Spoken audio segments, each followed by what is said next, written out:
MSN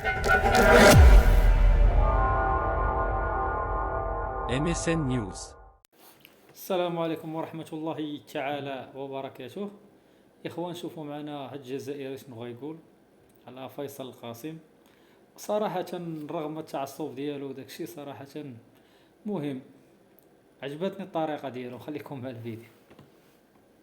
السلام عليكم خوتي. باختصار، البارح تفرجت في الجزيرة حصة لفيصل القاسم اتجاه معاكس: زوال الأنظمة العربية وخراب الدول العربية. يعني ما هو قادم أنت لم تعيش، يعني الأسوأ قادم. هكذا صوروا في الحصة هذه، ابتداء من الأزمة الاقتصادية في لبنان، الأزمة الاقتصادية والمعيشية في تونس، في المغرب، في الجزائر، في العراق، في مصر، والمديونية المصرية اللي راهم كل يوم يزيدوا، كل مرة يتسلفوا 10 ملاير دولار، 20 مليار. السيسي يتسلف كثير أموال من البنك المركزي. باستثناء دول الخليج، دائما هذا فيصل القاسم يقول باستثناء دول الخليج المواطن العربي يعيش أتعس أيام حياته، خاصة بعد الثورات العربية. وأضاف كذلك الجزائر والمغرب، هذه الدولتين الجزائر شهدت حراك، ولكن المغرب يعيشون تحت نظام ملكي، والنظام المغربي يعني ما فيه لا حراك ولا ثورة ولا أي شيء، ولكن يعيشون الفقر والبؤس والحرمان. المهم، رسالتي إلى فيصل القاسم. فيصل القاسم، نعطيك أرقام بما أنك صحفي، أنت يعني تستعمل البروباغندا والشعبوية في كلامك، ولكن لو تروح لجوجل مثل ما أنا سويت بحث في جوجل، يعني ببساطة لو نحسبوا مثلا عدد المستشفيات في الجزائر، لو تجمع كل الدول الخليجية، قطر، الإمارات والكويت والسعودية، الجزائر تفوق هذه الأربع دول في عدد المستشفيات. يعني وانت وحدك احسب الميزانية كم تحتاج الجزائر لكي تصرف على هذه المستشفيات. يعني أنا بحثت في جوجل عدد مستشفيات الإمارات والسعودية وقطر، وجدت أن الجزائر تتفوق عليهم بأكملهم في عدد المستشفيات. بحثت في جوجل عن عدد الجامعات في الجزائر، وجدت أن عدد الجامعات في الجزائر 66 جامعة. عدد الجامعات في الجزائر يفوق عدد الجامعات في 4 دول هذو الخليجية اللي تتكلم عنها أنت. يعني بما فيهم السعودية ومساحتها الشاسعة وثرواتها الهائلة. يعني السعودية عندها 12 مليون برميل بترول تستخرجه يوميا وتصدره يوميا، بما فيهم عندهم البترول الأسود والبترول الأخضر. البترول الأخضر اللي هي الحج والعمرة، اللي يجيب مداخيل ضخمة جدا تفوق مداخيل الجزائر. ولكن نقيض ذلك، الجزائر ما تملكه من بنية تحتية يفوق دول الخليج مجتمعة. على بالي ستتعجبوا، البنية التحتية لا يعني ناطحات السحاب والاستثمارات الأجنبية. ولو خرج الغرب من الخليج لبقي الخليج لقمة سائغة لإيران. الجزائر تعيش تحت حماية نفسها بنفسها. الجزائر لما تصرف 22 مليار دولار على الجيش الوطني الشعبي، 22 مليار تستطيع أن تقسمها على 10 دول عربية، وهذه ال10 دول عربية تعيش بكرامة وما تحتاج أنها تتسلف أموال من لافامي من البنك العالمي.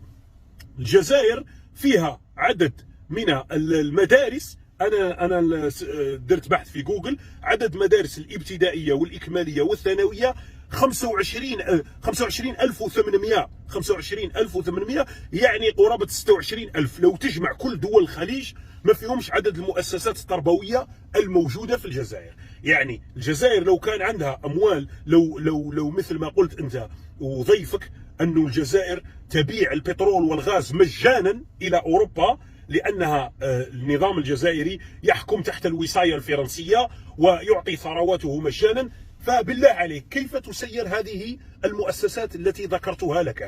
يعني أطفال يأكلون ويشربون كلش مجانا في الجزائر. المواد الغذائية في الجزائر، في بحث بسيط في جوجل، أرخص مواد غذائية في الوطن العربي وفي إفريقيا.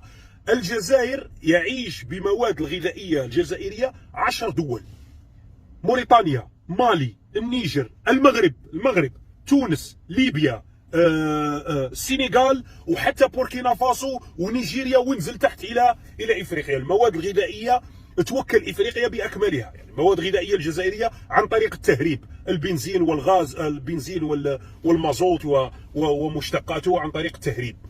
الجزائر رقعه جغرافيه من العيب والعار انك تقارنها بدوله بحجم قطر، وتقارن المواطن القطري بالمواطن الجزائري. المواطن الجزائري يعيش في دوله ثرواتها لا تعادل ثروات السعوديه وثروات قطر وثروات باقي الدول من ناحيه التصرف، لانه الجزائر يعيش بين 45 مليون مواطن، يعني 45 مليون مواطن كله يحتاج الى الدواء، يحتاج الى الدراسه، يحتاج الى محاكم، يحتاج الى مرافق، الى طرقات، يحتاج الى 45 مليون، وليست 300 ألف مواطن. 300 ألف مواطن قطري تقارنوا ب 45 مليون. ورغم ذلك لو نجو نقارنوا، يعني لا مجال للمقارنه بين البنيه التحتيه في الجزائر وبين البنيه التحتيه في الخليج.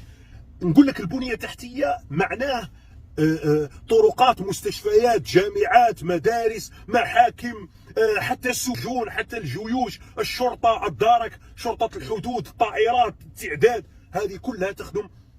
وزيد لك شغله اخرى، الجزائر الدولة العربية الوحيدة التي لا يوجد فيها قاعدة عسكرية أجنبية. الجزائر تحمي نفسها بنفسها، يعني نملك من حماية المجال الجوي وحماية الحدود وأسطول بحري ما لا تملكه أي دولة عربية.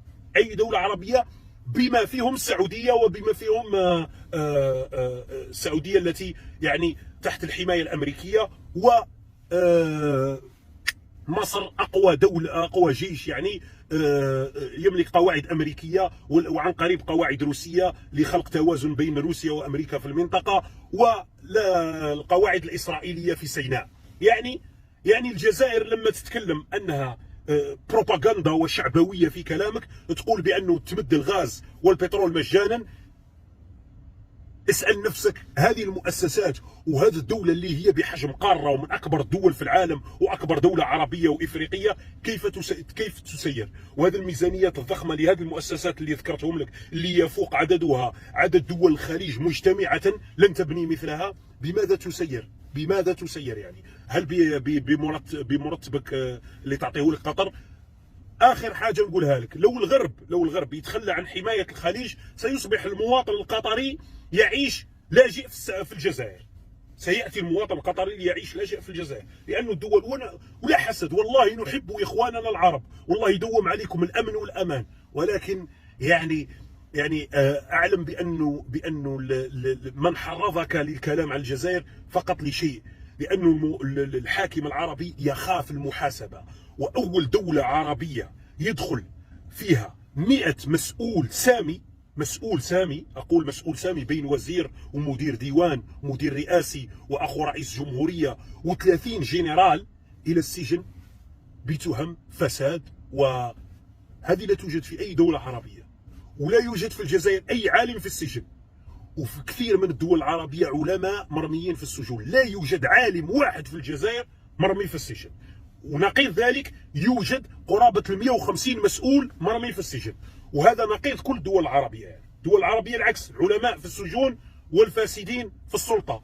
سواء في الدول الخليجية اللي ذكرتها، والله الدول الخليجية لو كانت تصرف الأموال الحقيقية على الشعب، لكان الشعب حاله أكثر من حاله الآن. ما نشوفوش يعني سعودي يشتغل طاكسي في ألمانيا ولا هنايا في بريطانيا مثل ما نشوفوهم الآن، لأنه دولته تملك أضعاف ما تصرف عليه الآن.